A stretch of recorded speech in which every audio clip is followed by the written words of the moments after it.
Hello everyone, I'm Professor Mark Baines at Concordia University and welcome to week 2 of Exercise Physiology for Sport. And today we're going to be talking about some concepts from last week, the first week of our course, some general concepts that are advisable for everyone to know, and of course we're going to get more deeply into bioenergetics and metabolism.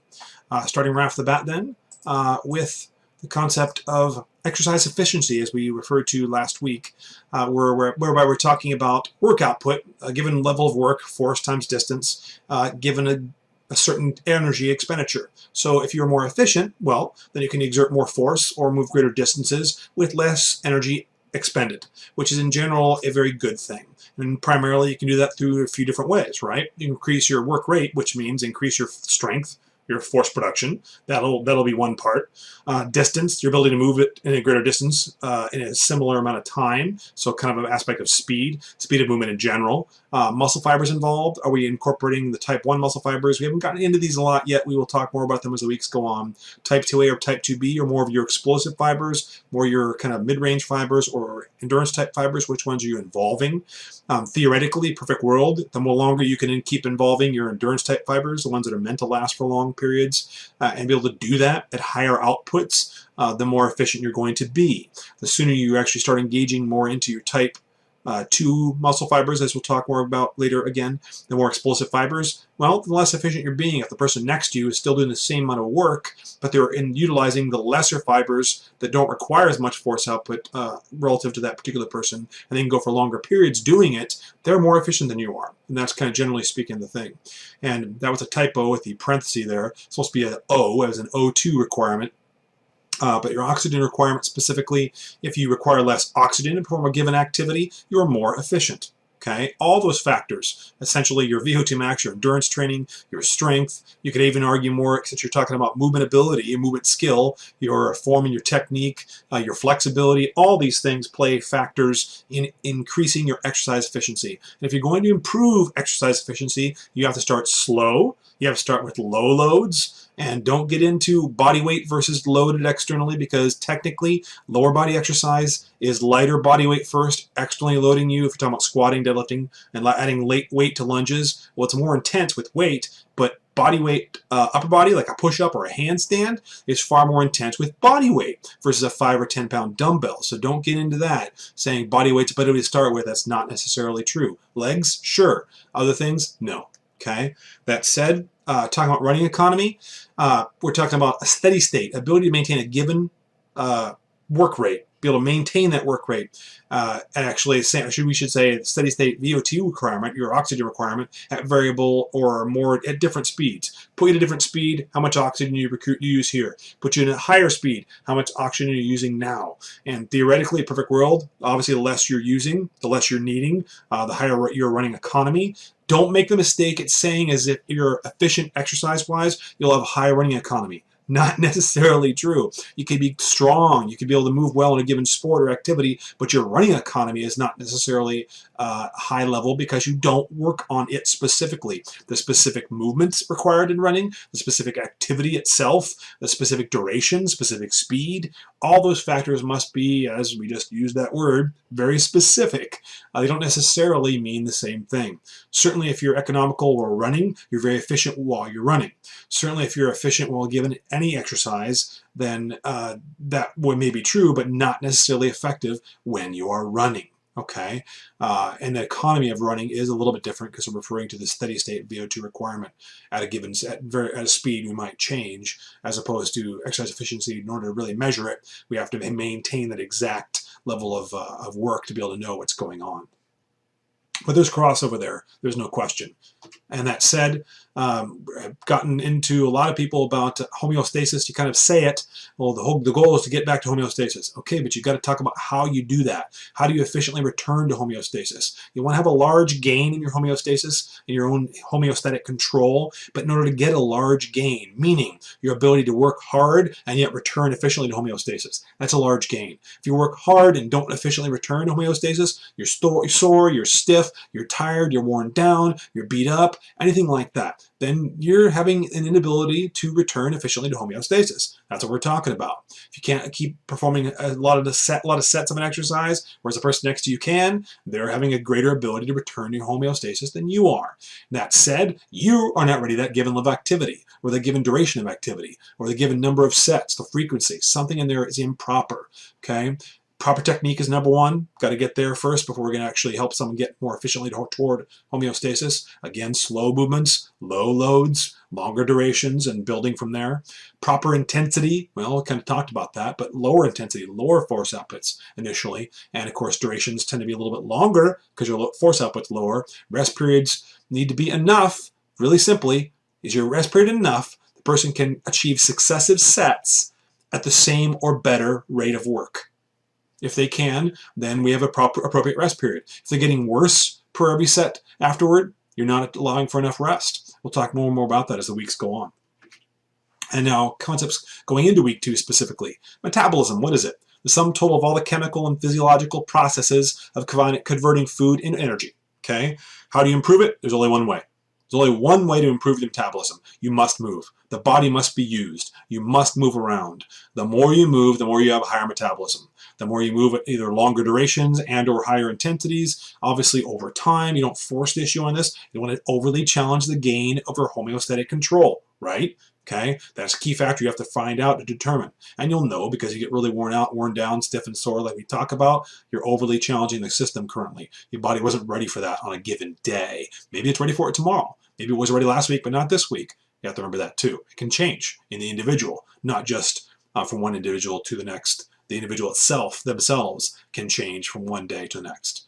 But that said, only exercise improves metabolism. If you eat more, that is not improving metabolism. A lot of people say that. In order to maintain high metabolism, you have to eat enough. Yes. If you don't get enough rest, you can't have a high metabolism, but it's only because of your activity. You don't get more sleep and automatically have a high metabolism. That makes no sense. A lot of people like to say that one too. Only exercise can do it. Everything else can support it, but nothing increases it except movement, exercise. Okay?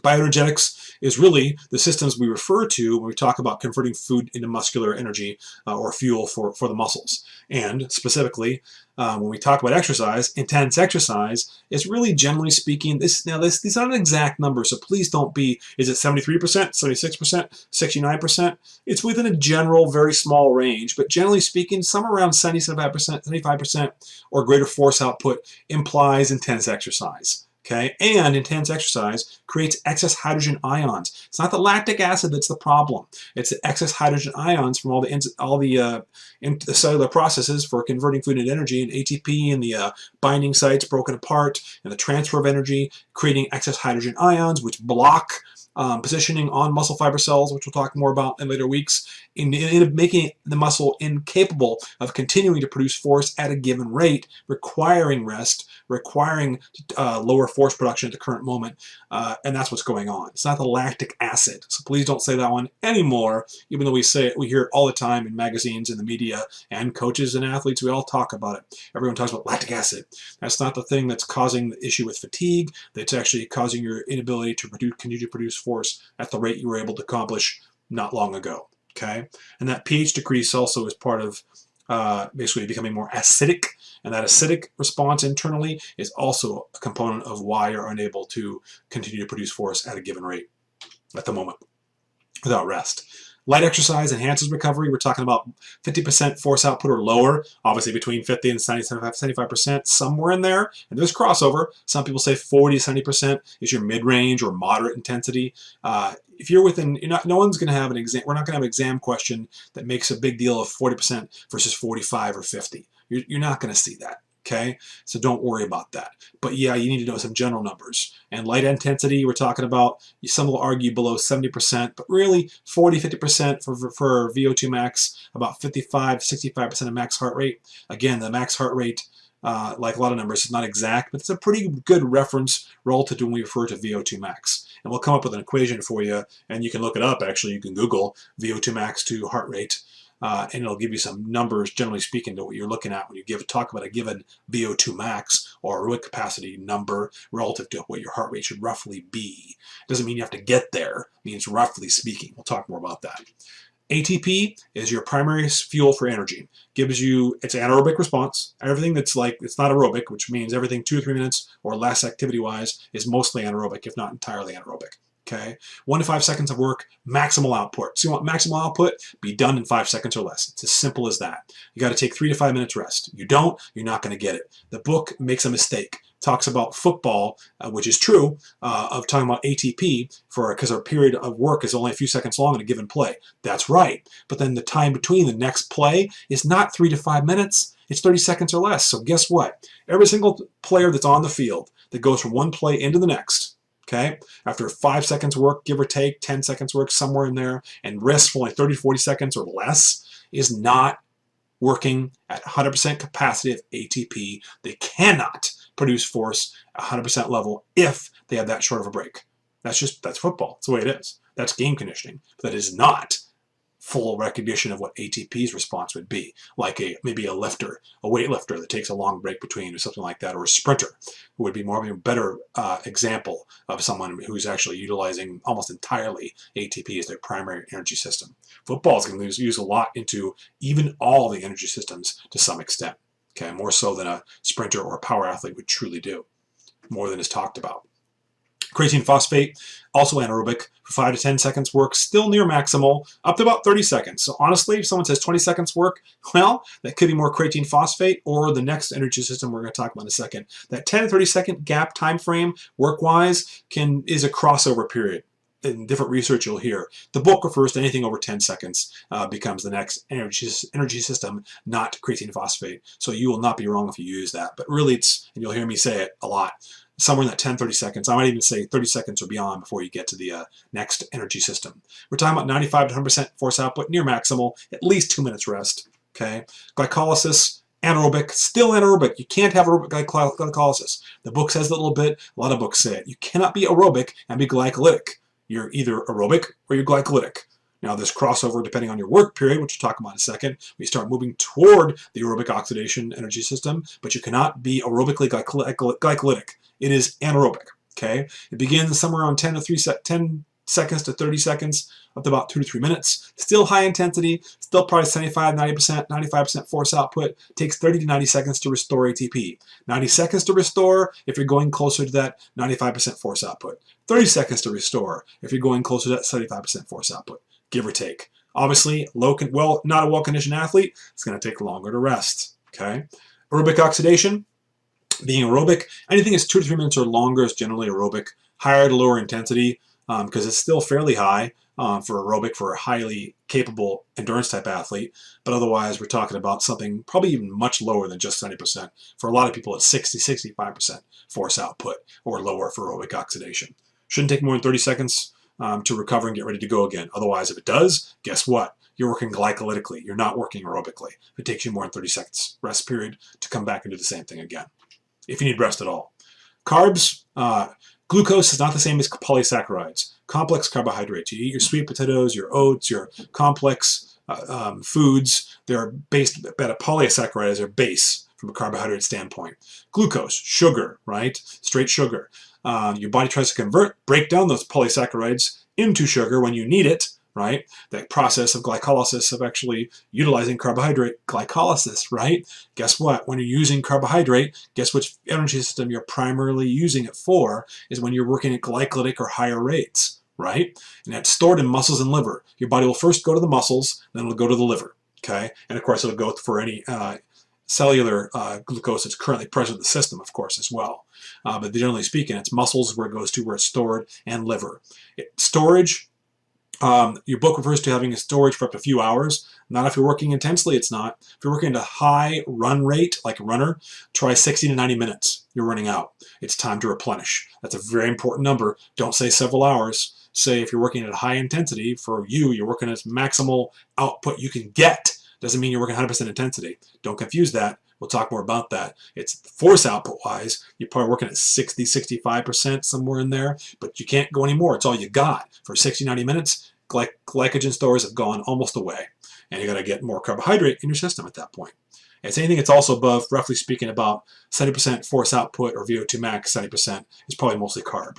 Fat, We're talking about triglycerides below 70% force output, stored in fat cells and your muscle fiber itself, fats in the muscle fiber itself, used for moderate to lower intensity. Protein's not ideal for energy use. Short-term intense exercise, 1 second, 3 minutes work, 3 to 30 seconds to 5 minutes rest, right? Prolonged exercise, 10 minutes or longer, almost entirely aerobic. But you don't want to be sore or stiff. It's an indicator of your poor recovery. You're working way too hard. It shouldn't happen. You don't want to be sore. You don't want to be stiff. You probably had too short a rest period, too long a work period, or too much intensity, poor inability to recover toward homeostasis. You're not doing something right. You don't want that, ever. Okay? A lot of people use it as a staple for saying you had a good workout. Nope, not true. Lactate versus lactic acid. Production of lactate accumulates at a higher and higher rate. The higher the intensity, the longer the duration of work, but not the lactic acid that we're worried about specifically. Not trying to remove lactic acid, trying to remove lactate, okay? But the lactate threshold, that's the point where you're working probably somewhere between 50 to 85% VO2 max, somewhere that's a rate that you could probably maintain indefinitely.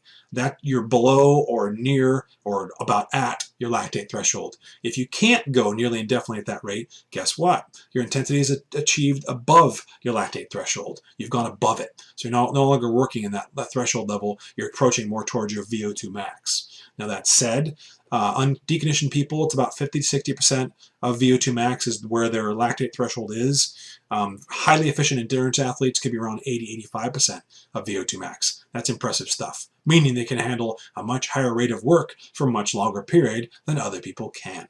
Okay, VO2 max, it's about what you could do maximally for about 10 to 12 minutes. That's why the testing, which we haven't talked about yet, is around 10 to 12 minutes, because that's what you can do, however much maximal effort you can get or maximal work output you can actually put out there for that 10 to 12 minute period. That's your VO2 max. And then consequently, anything where you're working longer than 10 to 12 minutes is going to be below VO2 max, no matter how hard you try.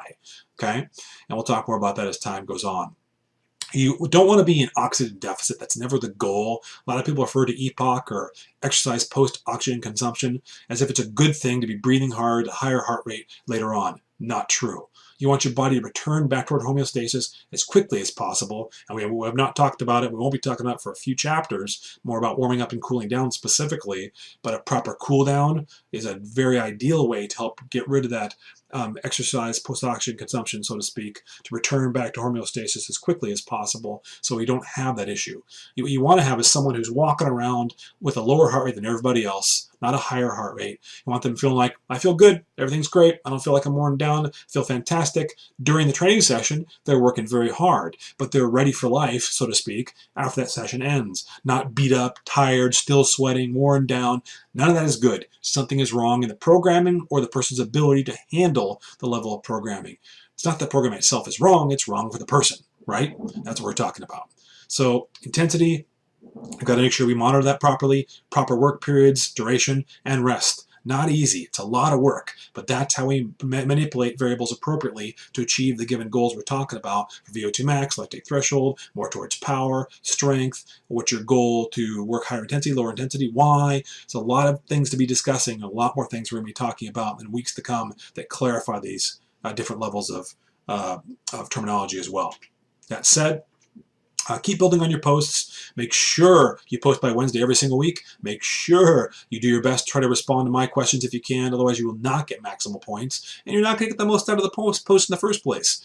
Yeah, the posts are kind of annoying that, oh man, I got to spend hours figuring this thing out. That's correct. I got to put all this time in. That's right. By doing it so that when you go out there and you start coaching, it just comes.